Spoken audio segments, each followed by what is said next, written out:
The final aspect of this case to discuss for now is potential motive. Some people believe the crime, even if carried out by a local, was more random than not. An easy victim, so to speak. No different from murdering a hitchhiker or a taxi cab driver. It's more about the circumstances and the opportunity than about the crime or the victim.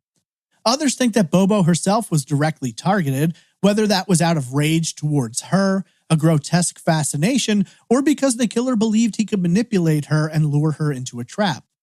Then there's the third possibility that perhaps this was never about murder or Bobo herself. Instead, some believe that she may have been targeted with the intent of holding her for ransom, given that the family was well known in the area and had money. Personally, I consider a fourth possibility. The Shin family were getting good contracts for hotels and motels in the area, and that may have upset others competing for the same jobs. And on top of that, Bobo starts flipping houses, and maybe someone doesn't like her horning in on their business.